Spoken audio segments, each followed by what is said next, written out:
Hello, and welcome back to the Dungeons & Dragons Podcast UK. My name is Yasmin, and I will be the DM. Hi, my name is Samantha. I play Elora Greyvale, and she is a sorceress from the province of Nephalia. Hello, I'm Colin, and I play Cuin de Greymont, a paladin from Thraben in the province of Gavany. Hi, I'm Ryan. I play Ogvar Shawfort, a goat-herding, mushroom-seeking ranger from Kessig. Hi, I'm Rick, and I play Otto, a spring sage from Hanweir sworn to the land, wandering the plain and setting wrongs to right with his ursine companion, Bojo.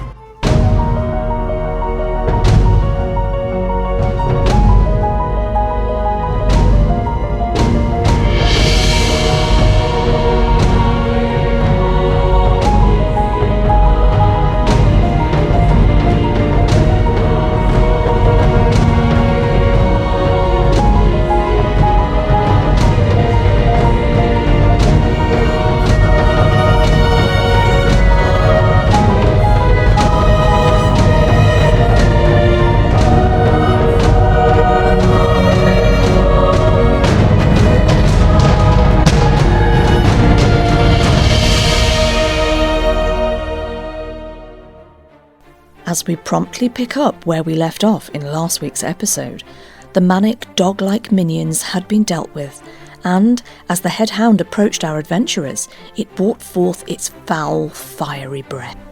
The scour of the sorceress's salt ray went wide, coating naught but the dark walls and deck, and not long after she fell victim to an unseen attacker, receiving an agonising barbed sting to the arm. As the ebb and flow of her essence distributed the poisonous damage, she found herself a little clumsier than usual, and with her dexterity now compromised. The old saying, "Never turn your back on your enemy," was a lesson well learned by the hot-headed hound, as our party paladin promptly introduced it to his blade, giving it a proper poke in the porthole. Otto transformed into a bat, using echolocation to pinpoint his invisible prey, which in turn enabled Rowan to use the magical gift he was given by Elora to the best of his ability, and efficiently roasted the hidden rogue right on target. We rejoin the heroes of our tale as they still struggle to best the beasties. Episode 137, Caught in the Throes of Battle. Yeah, the dice are telling me that it's going to be a bad night, so not only did I miss with the concealment, but I also rolled a 2 on the d20. Oh. Rowan will be treated Okay. to a barrage of bat swear words. Yeah, Rowan's learning some new vocabulary. Yeah, Stream of invectives. excellent. Yeah, I mean, he's learning some stuff. Right, okay, so next up is Ogvar. Okay, so is the big dog still looking at Cuin? No, it's now looking at you. Oh no, sorry, it's just bitten Cuin, hasn't it? It's looking at Cuin. Yeah. Hey! The look of disappointment the look of disappointment on Ryan's face then was palpable. It really was good. Okay, so what am I going to do? I'm not going to move. I'm going to stay planted and fire 3 arrows at its poop chute. Are you targeting specifically here? No, because I assume that's the bit that's closest to me. Okay, right, okay, cool. So you're It's got aiming its for back Main turned, so- Street, okay. Anybody got any red hot pokers? Okay. Heat metal. So yeah, you can roll for that. Okay, yeah. We'll go with a...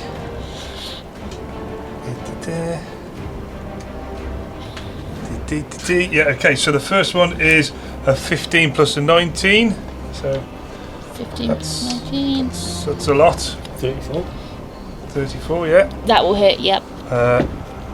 And the next one's 15 plus a 15, which is a 30.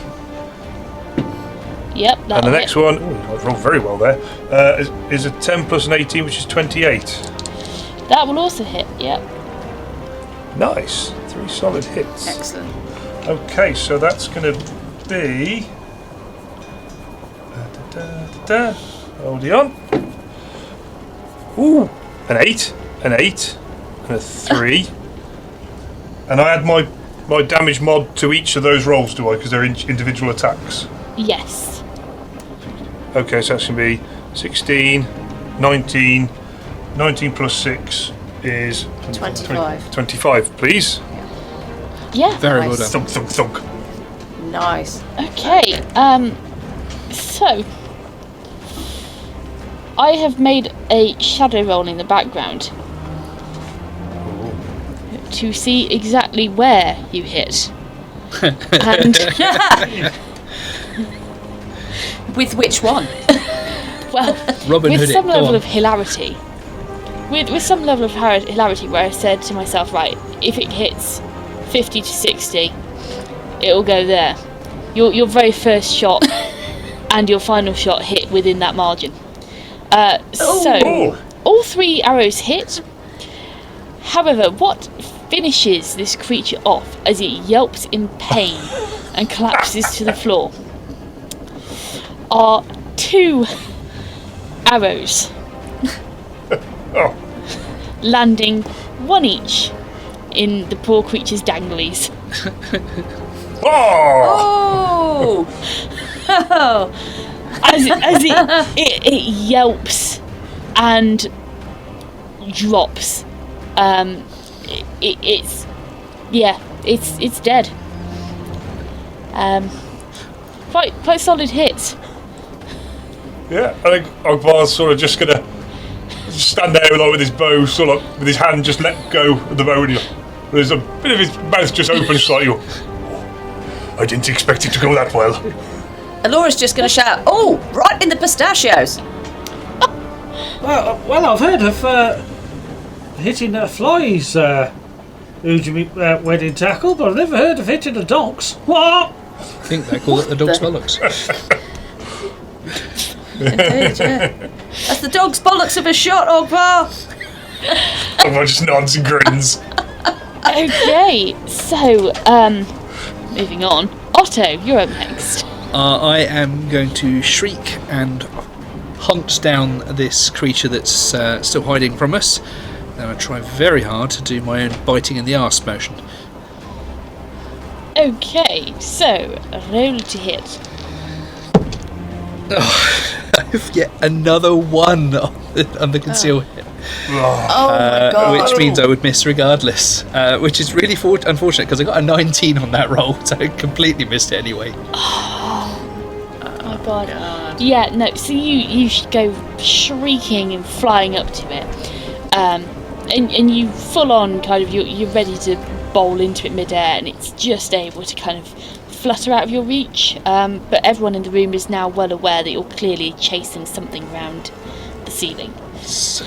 Okay, is that the end of your turn? Or will you teach Rowan some more words? It was flying above the hound, wasn't it? So if I were to just fly above it, if there's sufficient space, and therefore anyone underneath might gain some advantage. So I shall try and get above it to stop it going anywhere. Okay, so you can do a bit of manoeuvring to get above it. I'm going to say that's probably not going to provoke an attack of opportunity because you're up in its grill anyways. Okay. Okay, so next up is Eric. So Eric will flip through his book and then proceed to cast Ray of Frost at the creature. So he's going to, first of all, what we're going to do is we're going to roll the 50% mischance. Mhm. Yep. Yep. Okay, so someone pick me high or low. Hi. Hi! I was going to say hi as well. Okay, so high on a d6, it will hit. A 2. So it's going to miss. Hey! Okay, Back to that again, aren't Hey! we? Oh. okay.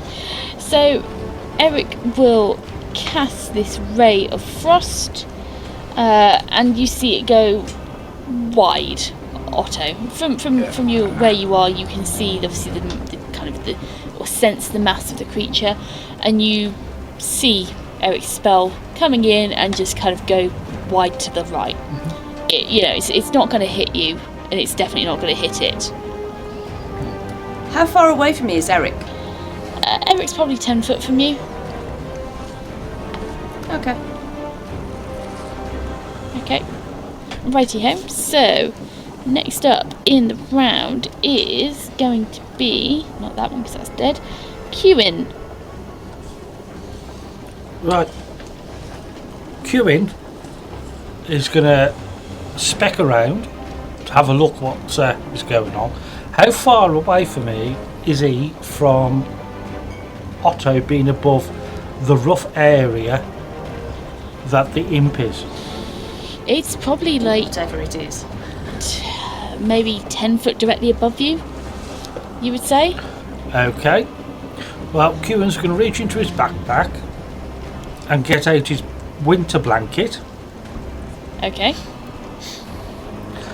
and he's going to try 50, it's going to be, if that's where Otto thinks it is, he's going to try and throw it up in the air Okay. to try and capture it. So, Okay, so I'm going to say...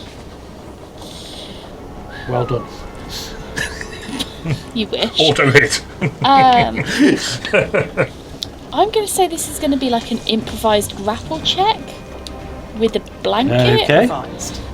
So what I'm going to say is I'm going to ask you to make me a dexterity check to start off with, just a straight dex, no modifiers, just a dex.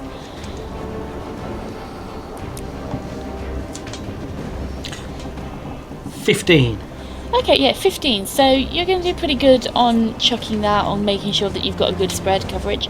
So what I'm now going to ask you to do is I'm going to ask you to make a roll to hit using just your BAB and dex. Okay.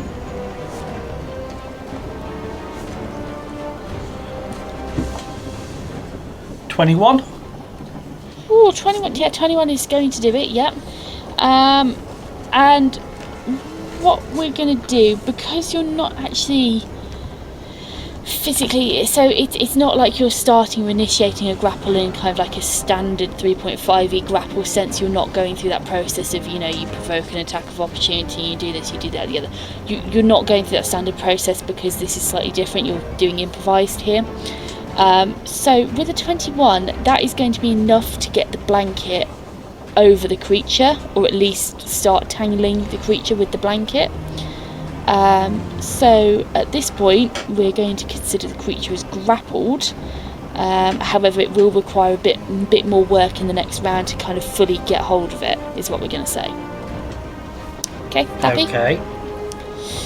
Right. Yeah. So that will be your full round action, just to try and get that blanket over and get it totally caught. understand that.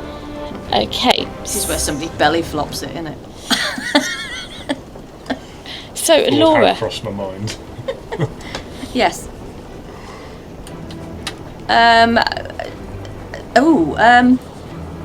Seeing this, I think the first thing she'll shout is, well done. Good thinking. Good thinking. She's gonna jump down onto this blanket, and she's gonna start patting around to try and feel where it is under this blanket. She's got to do something to help at this point. No, he hasn't got it on the floor. He's got the blanket over it, and he's in the process of grappling. You can see where it is because it's inside. Basically, it's inside the blanket in midair. Yeah, you can see it struggling, but yeah. So it's effectively kind of to set the scene, I guess. You've managed to get this blanket and chuck it up so that it's covering the creature. The creature is still flying, it is still hovering, it's struggling though because obviously it's got a blanket over it. But you can now all see the rough outline of where this creature is. But to carry on fully grappling it and actually kind of get hold of the corners of the blankets and drag it down, you would have to use the next round to do that. It's like a really, really shit ghost at the moment, right? I was going to say, does it look like Colin's holding a balloon? Yeah. I think at this point, if it's just a blanket hovering in midair, Laura's going to rush forward. Laura's going to rush forward, and she's going to try and gather this blanket up, the bottom of this blanket up in her arms, and try and pull it together and shout to somebody, "Get a rope! Somebody get a rope! Let's tie this thing! Tie it! Somebody! Anybody!" And I think that would be her entire action, to rush over, grab this blanket, like try and gather the open ends at the bottom together in some kind of a bear hug affair, and then just yell at somebody to get a rope. Okay, yeah, we'll do that. High or low? High. High. You sure? Yeah, I've said it now. Committed.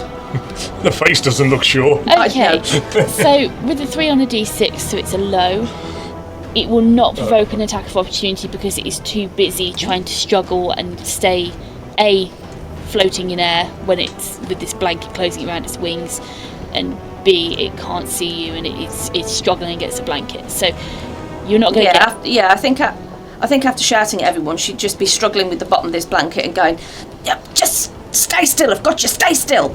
Hurry up!" Okay, so next up is the creature. The creature, which now cannot see, is going to take a blind stab.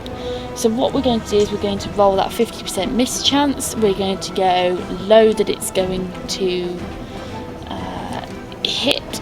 So with a 4, it will hit if it hits your AC, and with a plus 8, 13, 21 to hit you, Alora. Bastard. You got your magic armor? Yes, but I also took I've got a -1 to my dex as well, because of dropping the 3 dex points as well, so yes, that will hit. Nice, okay. Just. So it's going to deal 4 points of piercing damage as it stabs you. Make a fortitude saving throw for me, please. Yeah. Okay.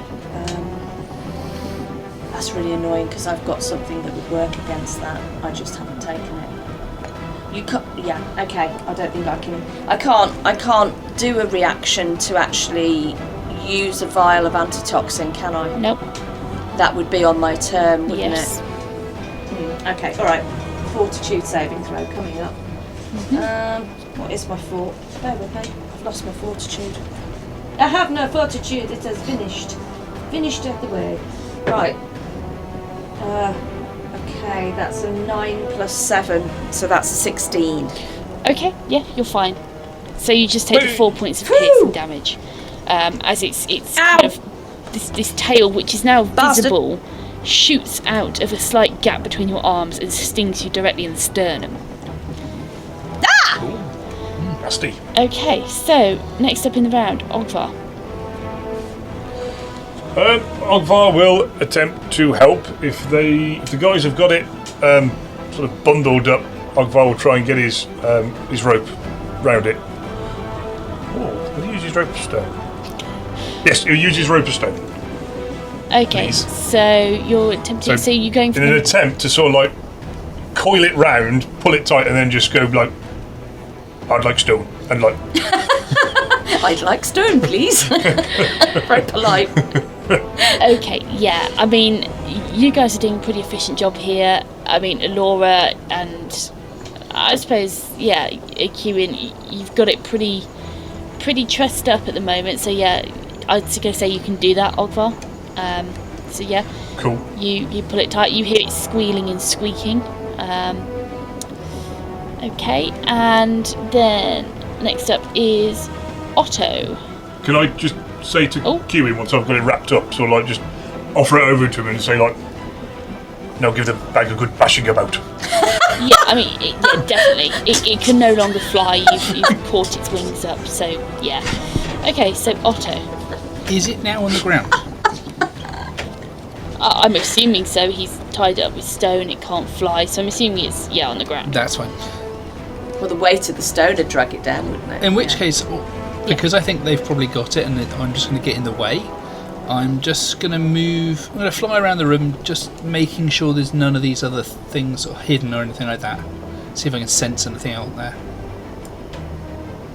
We did see more than one, didn't we?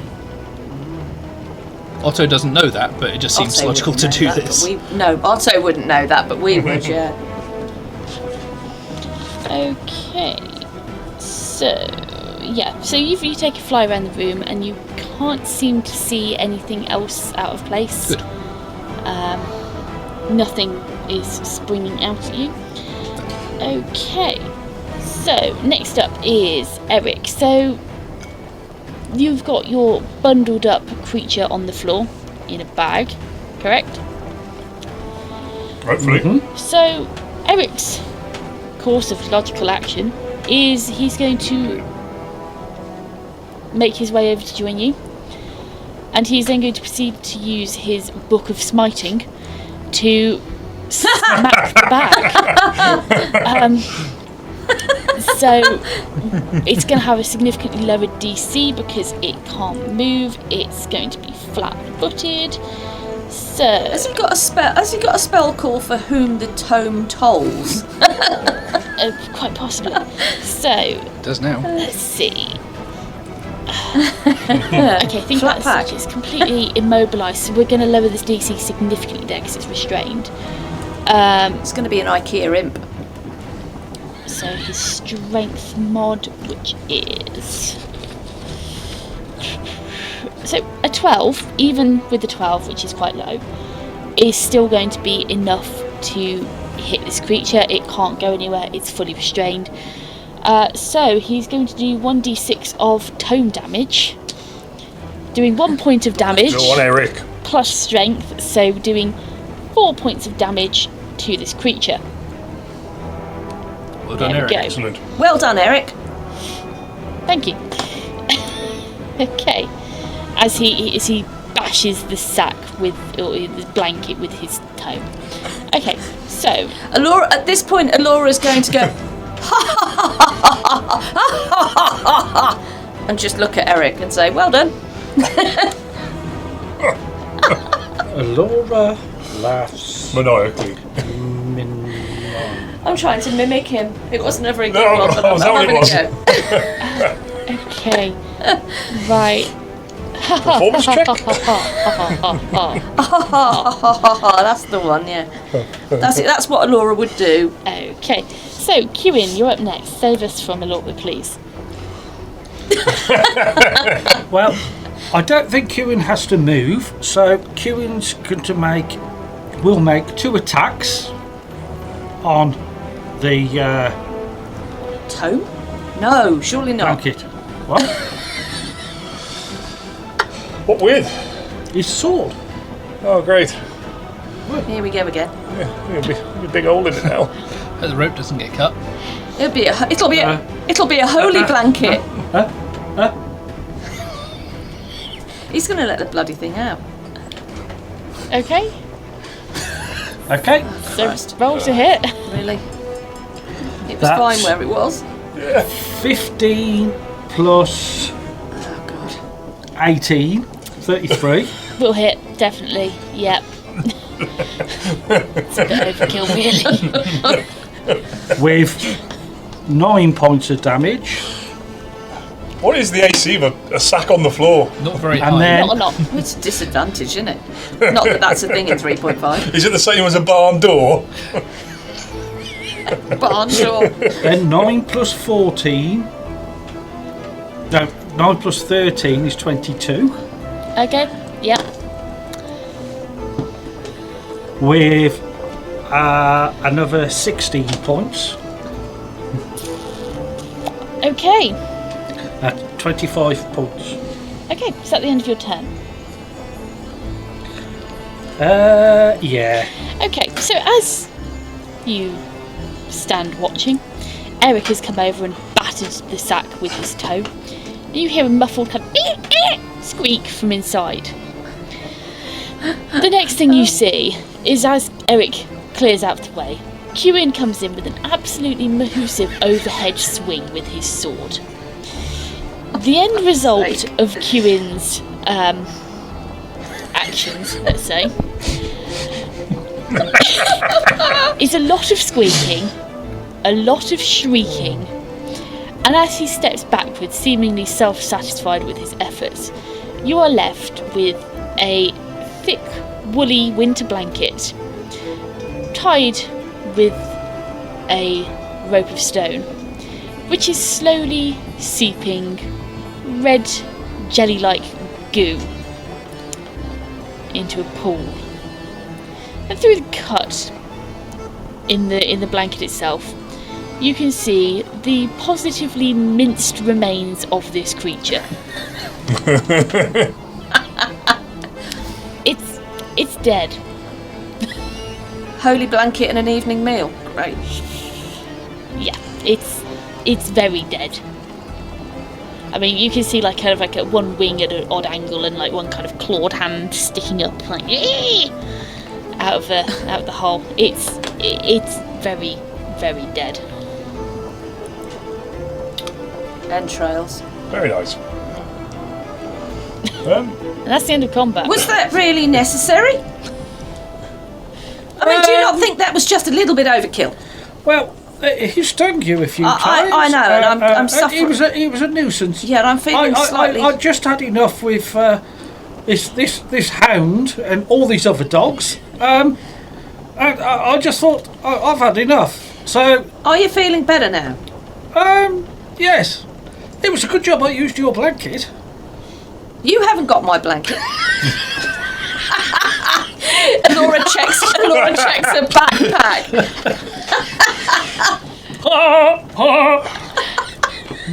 Ogvar would like to go and retrieve his he'd walk up to pick the whole assembly up by the drum and go, I'd like rope, and have his rope back, and then hopefully watch the contents of the blanket sack fall out of the floor. And I think he'd quite like to look at it and see what it actually is, because up to this point he hasn't actually seen what it is.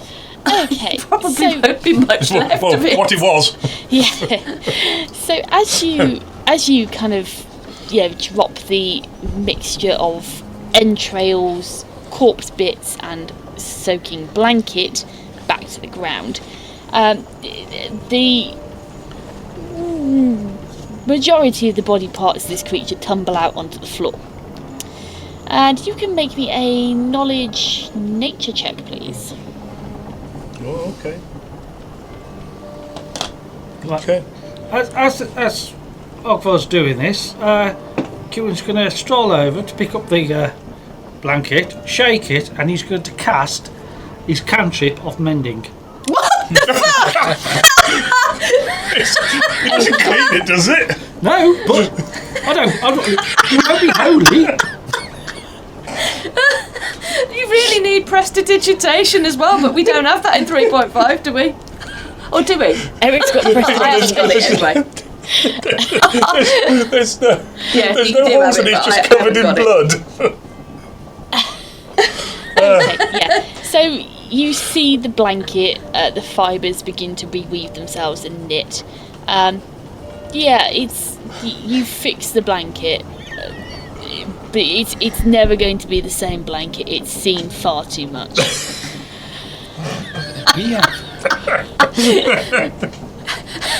Laura's going to mutter something as she turns away to look for Rowan. She's going to mutter something about, God, that guy really needs to get some anger management. Okay, so Ogvar, you were doing a knowledge nature check for me. Yeah, I rolled a 4 plus an 8, which would be a 12. Okay, yeah. So with a 12, you're not going to have much knowledge of this creature. I mean, you pick it up, and it's kind of limp, kind of floppy. As you begin kind of poking the corpse and the bits around, bits of it start twitching, which is quite freaky. And yeah, you're not really sure what this is. It's certainly nothing native, nothing you've seen before. You don't really know what this is. Is anybody else doing anything at this point in time? Yes, out of character, I am now just wondering whether for the first time ever I'm going to have to put, like, this may cause, like, issues for those of a sensitive nature, some kind of warning out, and also if you've been affected by anything in this podcast. Amazing. Many fantasy beasts were harmed in the making of this podcast. Okay, so Rick, was there anything you wanted to do apart from you kind of fly around? Did you want to look at the corpse as well, or? Less worry about the corpse, more about checking out the other room as well, because beyond the door, because none of us have been that side yet. Just to fly in there and again do the same thing. Just check for threats, check for exits, check for anything that might be the reason why we needed to come here. Okay, so as you fly into the room beyond, you are greeted with a room which is probably about 40 foot long. It's it's a little bit shorter. Well, it's a lot shorter than the area you've just been in, but it's it's kind of like 40 foot long, you would say, and you can see perhaps areas that used to have walls. You can see kind of bits of wood. You can see marks where it looks like this area has been gutted. So you would say there were once probably walls, there were probably doors, there's probably interior fittings in this area. But now they are ripped out, there is no trace of them. And all that's in the room is a vast quantity of kind of like hay litter on the floor, obviously some form of bedding. You can see some incredibly large dog craps around the place. Yep. And there's not a lot else. You can see scratch marks, claw marks in the walls and the floors. But aside from that, this area is very, very bare. There isn't even any lighting in here. It's just dark. It's very light with me flying around. Well, it is with you, yes. But there's nothing really to note in this area. Any other routes out, anything like that? No, you can't see any roots out. You can see some large bones, obviously some kind of feed for these animals, you would say. Look like they've been well gnawed. But no, there's nothing of any real significance, you would say. Actually, you know what? Let me make a quick check here. There might be something.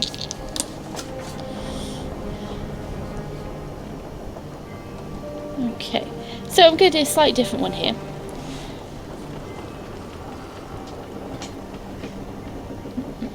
Actually, no, I'm not. Someone give me a... I was thinking about experimenting with something, but then I thought it's just going to take too long. So, somebody give me a 10% increment. 80 to 90. 6. Go on. 80 to 90.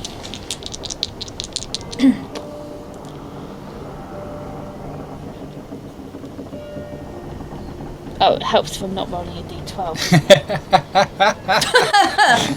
And man staring at the dice. Why is that an 11? Well, yeah, I was looking, I was like, why is it? Yeah. 80 to 90, did you say? Unless, of course, you rolled as 50, in which case I'll take it. Bang on the 90. Oh, wow. Oh! Bang. Is it good or bad? About to find Dunno. out. Depends. Bang on the 90. You happen to hear a slight squeak. Very distinctly kind of animal. As you approach the large kind of hay pile, hay bale where this big hound was resting, as you approach, you take a look around and you can see on the floor what appears to be several dead pups. Oh. You would assume they've just not been strong enough, they haven't made it, you can't really determine a cause of death. They look decently healthy, they don't look particularly ill or sickly, nothing apparently wrong with them, but there's a couple, there's only 2 or 3, and they're dead. What you do see, however, wriggling amongst its siblings, one smaller pup, quite possibly the runt of a litter, which has survived against the odds.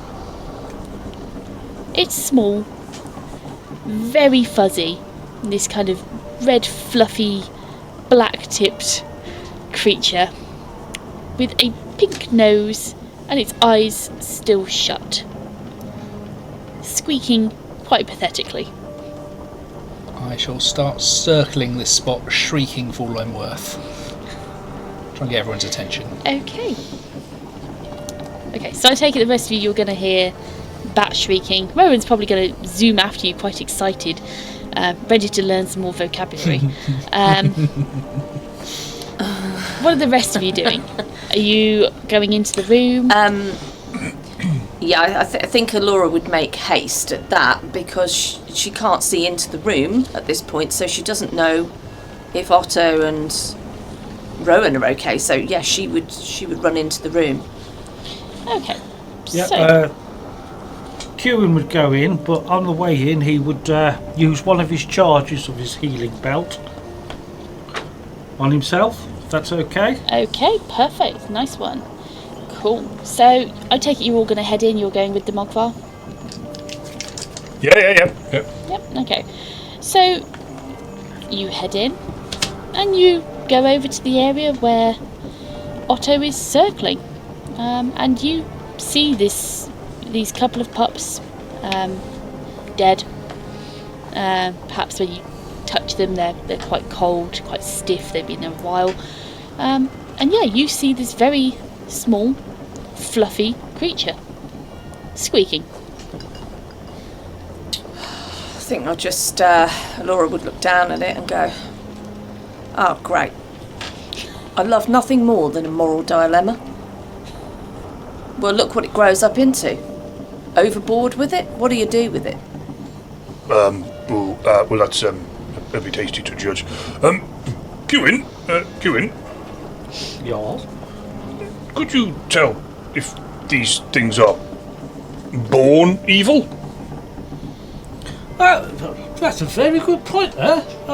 That is a good They point. do say it's usually an evil dog is due to the master, not anything else. Yeah. Yes, I shall try it, and I will go down and detect evil.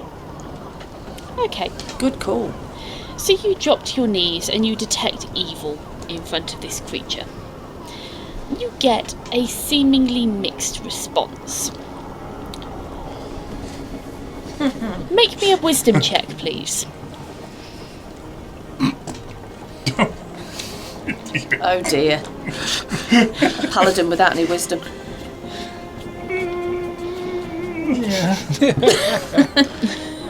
That will be a 4 + 1, 5. Well, Very wisdomous, you. Yeah. Okay. So you get a sense. It is admittedly very, very faint, but you do get a bit of a kind of like evil feedback off of it. Very, very faint. However, approaching it with the logic that a dog is only bad if the master is bad, you can fix him. I know who'd like this. We could take him back to Genric. Genric collects all kinds of interesting animals and things. They seem to be well cared for. He does have a small menagerie on the one level, doesn't he? And if it really turns evil, he can put it back in the place that we killed the salt mummy. Ogvar will look at Eric and go, what do you think, Eric? Do you think your employer may enjoy this? Does he have room for it? Eric, do you feel like cleaning up after another animal? As you all turn from your conversation to look at Eric, he has got the pup under its forelegs, under its armpits, holding it out at you with almost an expression on his face. Look how cute it is! Isn't it adorable? It's so soft. Here, pet it. And he kind of, arms straight out, almost forces the puppy into your face, and it mews and it kind of squeaks, and it's quite pathetic sounding, but admittedly adorable. How far will go to It is stroke it? I'd do it with the back of his hand because he's not entirely sure how hot it's going to be. It spews fire. Yeah, as you touch it, it is considerably warmer than a normal dog would be, you'd assume. And as it opens its mouth and gives out this kind of yawn, this very squeaky puppy yawn, belches a little bit. There's a little puff of smoke emits from its throat. Well, Eric, you won't have to put so much wood on the fire, I suppose, if you've got this about. Laura's going to laugh at that. That's she's found that quite humorous. I shall just be probably hanging upside down from some sort of beam or something like that, watching the whole thing unfold. Eric, you might as well just take it, because we're not keeping it, but you can take it back. You can take it back to the tower, can't you? Oh, yes, of course. What shall I name him? Well, I don't know. Why are you asking me? I don't know. You've named an animal before, so I assumed you had some experience. Is it male or female? So, looking at it, yeah, you can see that it's quite prominently a male. Oh. Okay. I was going to say call it Luna for moon of the shattered moon, but that's not going to work. Loony. Because I'm sure it will be. Char. Char. Yeah, that's a good name, Char. Okay. So I'm assuming with you suggesting Char there, Otto, Rowan will probably relay this being quite helpful. What an excellent idea. Yeah. Char. It's quite sweet. Char. Isn't it? Yeah. Yeah. And he promptly kind of turns out his back and starts tickling its tummy. Okay. So yeah, Eric is holding the puppy. Yeah. What are you guys doing?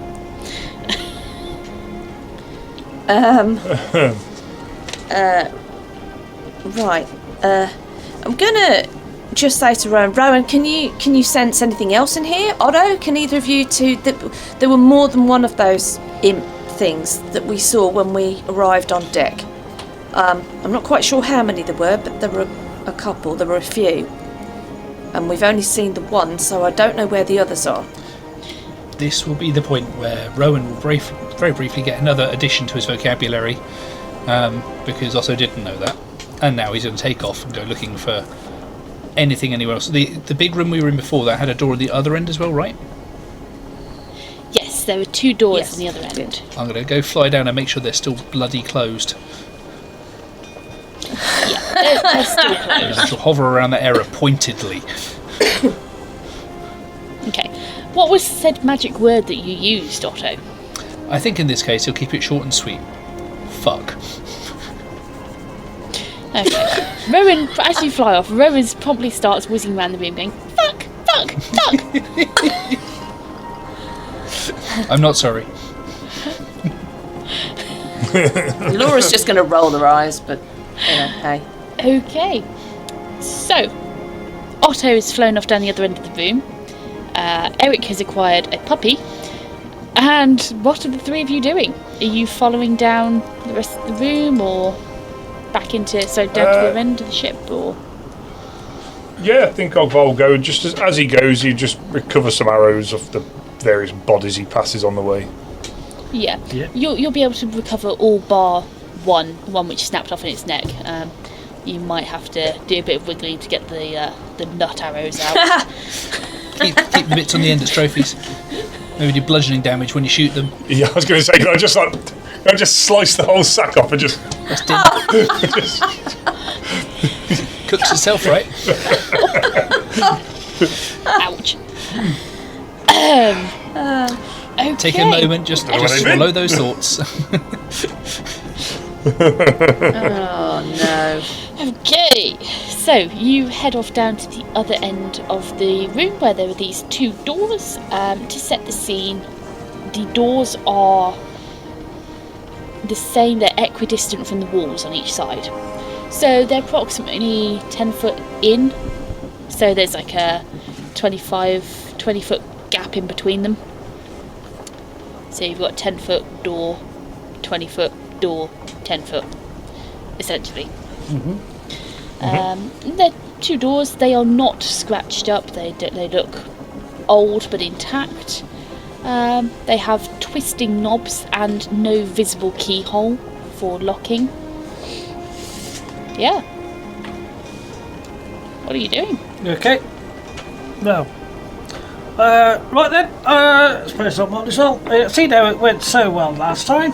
I'm going to open this one. And Kieran strides up to the left-hand door and tries to open it. I'll close his eyes and sighs a little. Yeah, the door opens. Which door did he just open? The one to the left or the right? The one to the left? Left. So, as you open the door, straight up, open the door, opens outwards towards you. You open the door, and Where it opens towards you. yes, and are greeted with multiple screeches, as what appears to be an entire colony of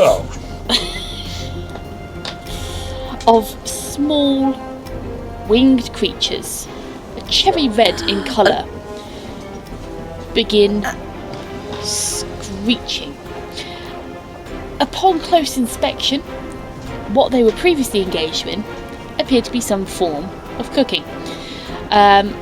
As a pan flies towards your head, Kieran, missing and smacking against the wall near you.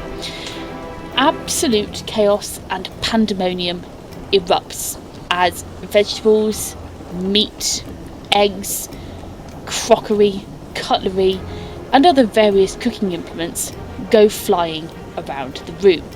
These creatures start bouncing around and shrieking in some form of either excitement or terror. You are not really sure. Roll Can initiative. Alora do something at this? Oh, fuck.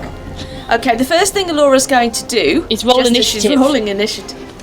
Yeah, can she just shout something?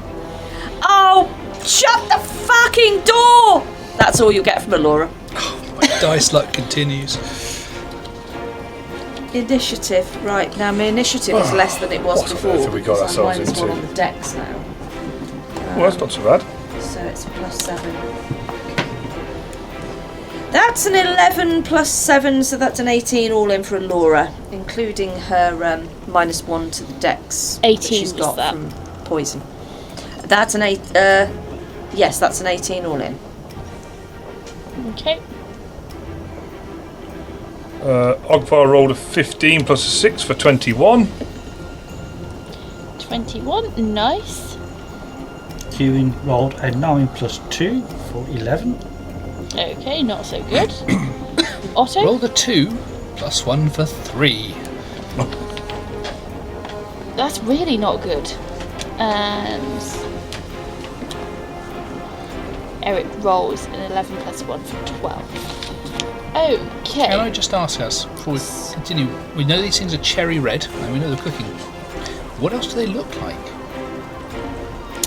Yeah, so they're approximately 4 foot tall. Although they look quite skinny and quite light. They have wings, which appear to be large enough to support their body weight in flight. They're not anything massive, but they are, you know, you look at them and kind of you weigh them up very quickly and you would assume these are definitely for flight. They're not just extra appendages. They are wreathed in flame. So their head, so kind of like where you usually have hair, some of them have got flames instead of hair. Some have got flames coming out of the ears, nostrils. Some of them kind of from the points of their bodies, like elbows and jutting hip bones. There's no kind of seeming kind of reason why this fire just seems to dance around and flicker on and off, but they are kind of wreathed in flames. So, you know, some of them have like almost like a cape of flames over the shoulder. It appears to be very individual to each one, as far as you can see amidst the chaos of flying lettuce leaves and eggs. Thanks. Okay. Okay. Allura feels quite at home with flying lettuce leaves, but she's not sure about the eggs.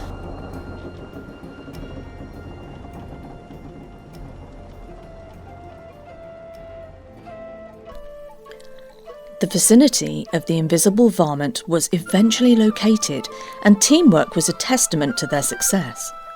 Otto located it, Rowan fried it, Cuin trapped it, Allura wrangled it, Ogvar secured it, and dispensing with all further niceties, it was back to Cuin, who unerringly battered the bagged bastard to a pulp.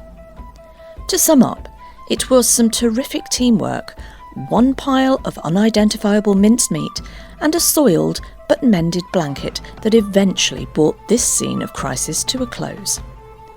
However, at least 2 of the unseen barbed buggers were still lurking, and the shipside mystery remains as yet unsolved.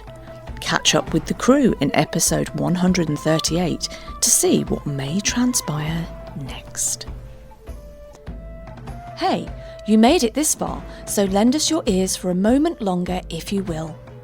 Firstly, we are most humbled that you are enjoying our yarn, and the crew thank you from the bottom of their hearts for your patronage. Producing this podcast is incredibly hard work, and as such, if you would like to support us, there are a few ways in which you could really make a difference. Sharing links to friends and family helps to spread the word so others like you can find us, and in turn they too can enjoy the show. Equally helpful is leaving a 5-star review on Spotify and any other streaming services, which will help us immensely. Or, if you feel you could go that extra mile and contribute a few coppers to keep our creative juices flowing, you can hop on over to our Buy Me a Coffee page or drop us an email. We would all be immensely grateful for your support in any form. Lastly, we invite you to visit our website, where you will find information on our campaign from backstories to settings. Join our Facebook group or follow us on Twitter. All the links are in our episode bios. Don't forget to smash the subscribe and download buttons so you never miss the next episode. See you all again next week, folks.